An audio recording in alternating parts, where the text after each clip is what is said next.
వందనాలండి. సంఘ బిడ్డలకి అందరికీ వందనాలు.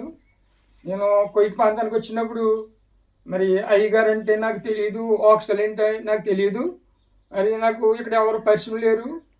మా మేనగోడలో కత్తర్లోని ఓక్సలు అయ్యగారు ఓక్సలు ఇన్నిదట. ఆ బిడ్డ కొయ్య ప్రాంతానికి వచ్చినప్పుడు నాకు పరిచయం అది అయ్యగారు మా మేనగోడలో నాకు ఓక్సలు అంపిది. రాజమండ్రి అయ్యగారు ఓక్సలు బాగుంటాయి, అయ్యగారు ఓక్సలు ఇన్ని నాకు ఓక్సలు అంపిది. మరి ఆ బిడ్డ నేను ఆక్సలు నేను నెంబర్ ఎట్టమన్నాను. అయ్యగారు నెంబరు అయ్యగారికి పంపుతానంటే నేను నెంబర్ ఇచ్చిందా బిడ్డ అవి ఎత్తే ఆ నెంబర్ ఇచ్చి అయ్యగారికి ఇచ్చాను.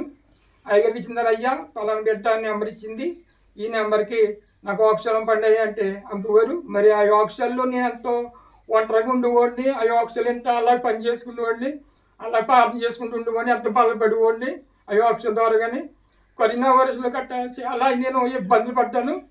అలాగే మా పాపిసంలో మరి 14 సంవత్సరాలు వచ్చాయి, పుష్పత అవ్వలేదు. చాలామంది ఏకరించారు మా పాప కోసం, ఇంకా పుష్పత అవ్వదు ఆ బిడ్డ, అటు ఇటు కాని మనిషి బిడ్డ అని చాలామంది ఏకరించారు. నేను దగ్గరగా హాస్పిటల్కి తీసుకెళ్తే హాస్పిటల్కి రోజుకి వచ్చి 3,000 4,000 రూపాయలు వెయ్యి. 2023లో జనవరి 1కి ఇంటికి వెళ్ళాను. జనవరికి ఇంటికి వెళ్ళిన తర్వాత మా ఆవిడని అడిగాను, మరి పాప కోసం ఏం చేసావు ఏంటంటే, సంవత్సరం సుమారు మందులు ఆడాలన్నారు.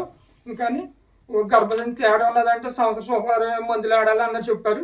అన్నోడికి నేను ఒక మాట చెప్పాను, మీరు మందులు వద్దు ఏమొద్దు, నేను రాజమండ్రి అయ్యగారి దగ్గరికి నేను తీసుకెళ్తాను పాపనని చెప్పి మరి మా పాపని తీసుకెళ్తాం జరిగింది.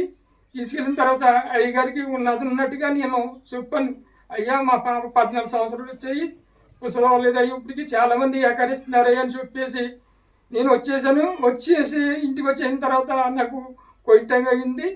నేను ఇక్కడికి వచ్చిన తర్వాత నేను వచ్చిన 15 రోజులకి పాప పుసత ఉందని నా భార్య నాకు ఫోన్ చేసి వస్తే నేను అంటే అయ్యగారికి ఫోన్ చేశాను, అయ్యా పిల్ల పుసత ఉందయ్యా, నేను వచ్చిన 10 రోజులకి పిల్ల పుసత ఉందయ్యా అని చెప్పాను.